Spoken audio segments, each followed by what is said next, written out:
नमस्कार, आप सुन रहे हैं द हिंद। मैं हूं राहुल शर्मा। आज की बड़ी खबर छात्रों और परीक्षा व्यवस्था से जुड़ी हुई है।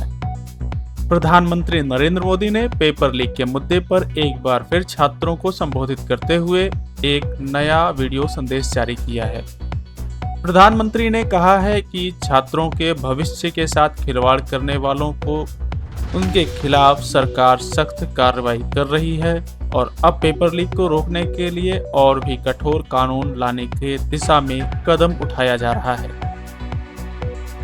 प्रधानमंत्री मोदी ने कहा कि देश की परीक्षा प्रणाली भरोसेमंद और पारदर्शी होनी चाहिए। साथ ही परीक्षा व्यवस्था में टेक्नोलॉजी का अधिक से अधिक इस्तेमाल किया जाना चाहिए ताकि पेपर लीक जैसी घटनाओं पर प्रभावी तरीके से रोक लगाई जा सके।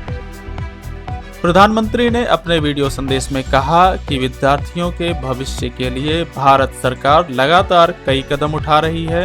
उन्होंने दावा किया है कि जिन लोगों ने छात्रों के भविष्य के साथ खिलवाड़ किया है, उनके खिलाफ कार्रवाई की जा रही है।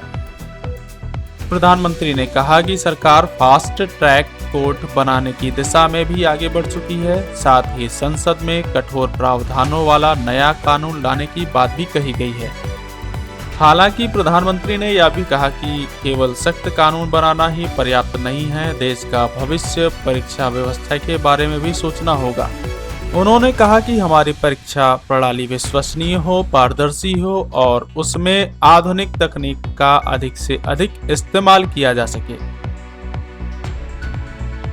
परीक्षा सुधारों को लेकर प्रधानमंत्री मोदी ने एक हाई पावर टास्क फोर्स के गठन की भी बात कही है। इस टास्क फोर्स का नेतृत्व टेक्नोलॉजी विशेषज्ञ और इन्फोसिस के सह संस्थापक नंदन नीलेकणी करेंगे।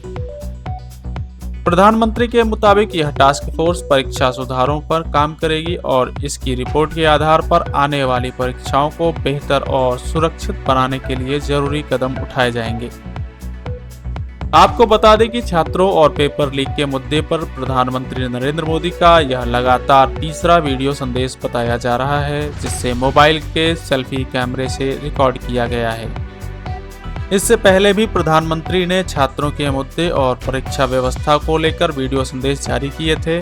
अब नए वीडियो में पेपर लीक को रोकने के लिए कठोर कानून और परीक्षा प्रणाली में व्यापक सुधार पर विशेष जोर दिया गया है। अब बात करते हैं नंदन नीलेकणी की। नंदन नीलेकणी देश के जाने माने उद्योगपति और टेक्नोलॉजी विशेषज्ञ हैं। वे इन्फोसिस के सह संस्थापक और चेयरमैन हैं। वर्ष 2009 से 2014 तक इन्होंने भारतीय विशिष्ट पहचान प्राधिकरण यानी UIDAI के चेयरमैन के रूप में भी काम किया। आधार परियोजना को आगे बढ़ाने में उनकी महत्वपूर्ण भूमिका रही है। नंदन नीलेकणी को वर्ष 2006 में पद्म भूषण से सम्मानित किया गया था। उन्होंने IIT बॉम्बे से अपनी पढ़ाई पूरी की है।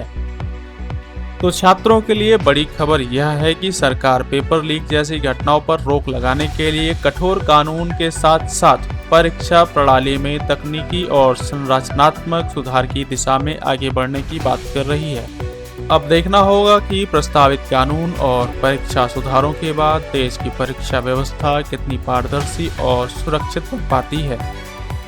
आप सुन रहे थे द हिंद का न्यूज़ पॉडकास्ट। ऐसे ही देश दुनिया की बड़ी खबर और महत्वपूर्ण खबरों के लिए हमारे साथ जुड़े रहिए। धन्यवाद।